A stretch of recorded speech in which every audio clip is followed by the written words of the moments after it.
It's a very good day from Busch Gardens Tampa. We're back and we're here for a behind the scenes tour, the roller coaster insider tour. So we're going to see behind the scenes of Montu, Cheetah Hunt and Cobra's Curse. Are you looking forward to this, Steve? I am actually. I'm not really sure what we're going to see, so I'm really excited to see what we get to see and where he take us. Yeah, and we've got Andy with us as well, who has done a behind the scenes tour here before. What are you expecting? Hopefully more of what I've seen before. It was really interesting, so I'm really looking forward to it because I missed out. We used to do all the lift hills. Yep. I missed that, so I managed to do Montu quite a few years ago. So I'm excited, looking forward to this. So it's time for us to head over to Cheetah Hunt, meet our tour guide and see what this tour is all about. Let's go.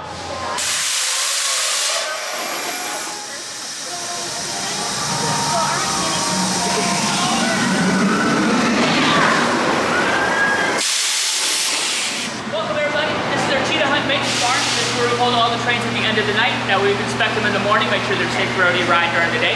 We have 5 trains here at Cheetah Hunt. 4 will be available at one time, with the 5th one being down for its annual maintenance. That's what it is behind you guys right now. We do our annual maintenance about every 50 to 55,000 cycles. Our track is just under a mile long, so that's about every 50 to 55,000 miles. We're going to tear it all apart like this, get it down on the ground like this. Then we're going to get it inspected for our pins and our welds, things we can't see during our normal visual inspection. Then we're going to get it painted, put back together again, and then we get to do our test runs. Because unlike all the ones up north that get shut down for the winter time, we're open all year long. So ours is just a constant cycle. Once this one's done, we get to start the next one. Does anybody got any questions on that? That makes sense. All right. So over here we have our 3 different size wheels we use here at Cheetah Hunt.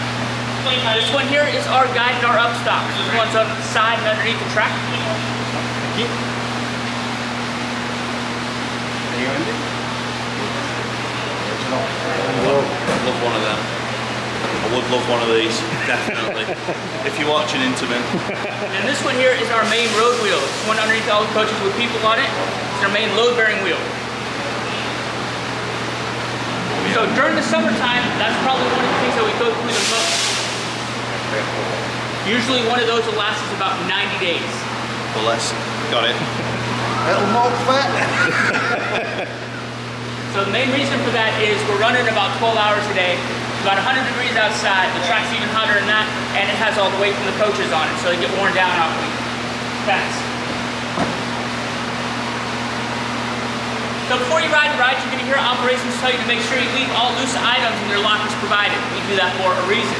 We do go over guest areas. If you have something in your pocket and it does fall out, it does have the opportunity to hit somebody. Unfortunately, that has happened here at Cheetah Hunt before. Another thing that can happen is you get caught in our equipment. What happened here is a cell phone got caught in between the track and the train, so instead of spinning properly, it just started skidding across the track.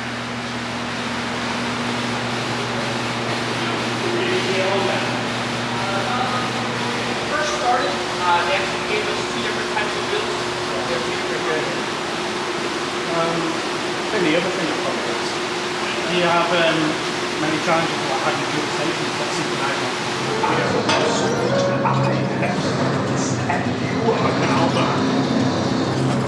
Quite a while then. Yeah.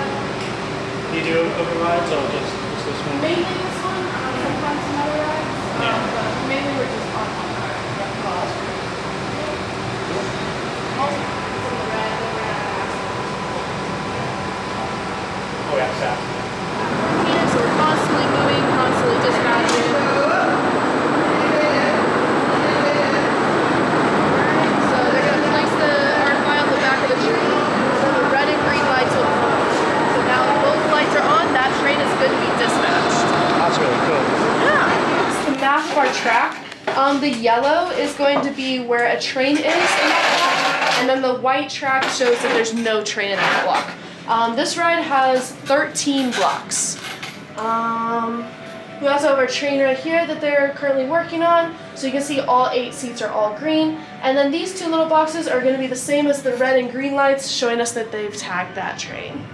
In a second, that train will disappear, and it'll say like no train on the top, and then that's how we know that that train has been dispatched.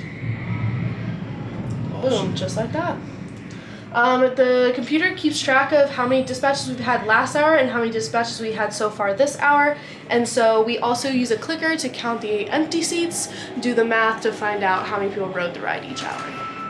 Since we have the conveyor belt, some people can't walk on the conveyor belt, so you can pull a train over just like that. That's how to do accessibility. Mm-hmm. Yeah. Yep, they can take their time. We just leave their wheelchairs there while they're on the ride.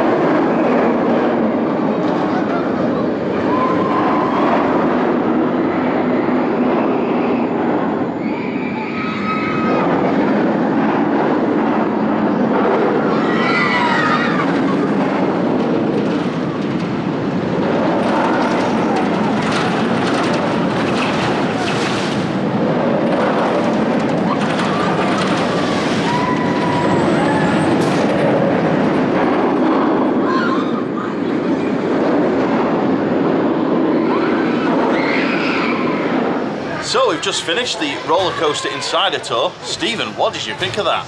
I thought it was quite informative actually. I enjoyed it. As someone with a bit of technical knowledge anyway, I just thought that the staff were very skilled and knowledgeable about what they do, and yeah, I thought that they had a bit of passion about what they were talking about as well, which always is good. And went to some places where I wasn't expecting to be allowed to go during operation, so definitely a very good one. Not only that, Someone's having a bad time on Montu there, I think. So yeah, like I'd say the highlight for me was definitely Montu, part of the tour towards the end, and climbing that the mid course, and actually while the ride's running, seeing the ride going around pretty close to where we were stood. It was fantastic. I think the other thing of big importance I really enjoyed was Cheetah Hunt. I just enjoyed seeing the trains for it, just up close. It was really cool, and there was an engineer in there explaining like how all the magnets work and how I have an idea anyway, but it's good for you guys to see, like, from my perspective, what I'm on about half the time, and see it actually physically and how it all goes together. So yeah, it's fantastic. How does that system compare to Rita then? Because you've worked on Rita, obviously. Yeah, so the magnets are much bigger compared to Rita. Yeah. So on Rita they're quite long but thin, whereas on this one they're quite square, and they have like multiple bolted together under the train. Obviously it's more magnetically powered, so that obviously the launch, it's a magnetic launch rather than a hydraulic launch. So and then again, the way that the brakes work on this one, on a Cheetah Hunt, they have the copper alloy fins, but rather than having two pairs, it's the one pair in the centre, as there's only the one set of magnets on the train, whereas on Rita you've got two sets of magnets. So on two sides, that's why you've got two pairs that go down. So, but apart from that, they're pretty much the same. Top of the chassis are the same. So, what did you make of seeing the operation of Cobra's Curse? That's the one. Yeah, so we got to go into the operator's cabin and see the control system. It kind of reminded me a bit of the Smile, where there's not very many buttons. Yeah. But it's pretty much, you go into touch screen and you've got a lot more information there to delve into. Quite interesting to know that the lift's actually monitored to within a millimetre. Yeah. And apparently it's the bane of their life. If it's down, it can be with the weight distribution in the car. They see me coming on, I break it. To be fair, I didn't break it. We had a ride on it and I didn't break it. It's still operating. It's just gone up now, so I can't be blamed for breaking that one. One other thing as well I'm going to ask you is, obviously we've been very critical on our last visit and this visit about the operations. Do you now feel like we've maybe been a little bit harsh because the staff on the ground are giving it their everything? In my opinion, anyway. So I think that you've got more staff who are more enthusiastic than others here. I think that the team that we spoke to today clearly loved the place. Yeah. And they were talking about the memories of growing up and being at this place. It's important to them. They want to see it thrive. So yeah, I think that they're being constrained a bit on a more corporate level rather than an actual, this is what the park wants to do. So the powers above essentially are kind of, how do I word it? They're not really giving them the support what they could do with to run the park. But yeah, the staff here that we had dealt with on the tour, fantastic, 10 out of 10, knowledgeable, enthusiastic. and very welcoming. I thought it was absolutely brilliant. It was actually, I've done one here before, the Montu part, but the way what's the word? The amount of information they're willing to give you, especially, we know what a lot of the stuff is, but for somebody that's just coming into it or just got an interest, this is ideal for them, because the guys are willing to answer anything that you ask. You know, I was quite surprised how much, you know, allowed to video them, allowed to get in amongst that car on Cheetah Hunt. Yeah. That was brilliant, being able to get that close. It's all stripped down right in front of you, so you can see all the different elements. It actually gives you a bit of reassurance how safe these things are underneath. Yep. They're showing us the wheels, telling us about the different compounds and what they use and what effect it can have on the trains when they're running, different positions of the wheels. You know, it's just absolutely fantastic. If I had to give it a 10 out of 10, I'd say probably a 9 out of 10 with the possibly making it a little bit bigger. Of a tour, maybe in the morning, maybe you have a lift hill walk or something. We'll probably make that a 10 out of 10 experience. Go up at the top of Cheetah. Yeah, I think that's probably all they could do to really improve on it. But I'll be honest, for the value that we got, I think is exceptional for what we've had out of it. So yeah, I'm well happy.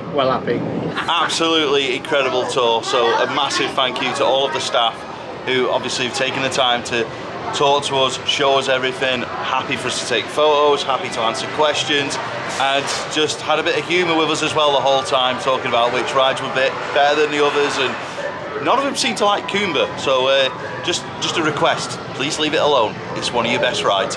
But all in all, that's the only reason I'd give it a 9 out of 10, because nobody likes Cobra on the tour, but otherwise absolutely incredible, loved it. To see the behind the scenes stuff, especially Cheetah Hunt, going in the maintenance room, being told how it works, seeing the effect that a mobile phone can have on a wheel. Wow, yeah, that's mental. So yeah, all in all, incredible tour. I would do it again, 100% would do it again. But the only thing, on a serious note, that I would change, other than saying that Cobra's not good, is put Cheetah on it and go up in the little box to the top and have a walk around there as well, because that's the only thing that I can think would improve it. But all in all, if you're coming to Busch Gardens Tampa and you didn't know about this tour, look for it on their website and the VIP experiences. It's called the Roller Coaster Insider Tour. It's one of the best behind the scenes tours I've done. I've done a lot of them. Would fully recommend it for the price. It's a bargain, so you've got to do it. That's all for today. If you have enjoyed this video, please give it a like, it's a little thumbs up below. Please comment, please subscribe to Your Experience Guide, and we'll see you in the next video.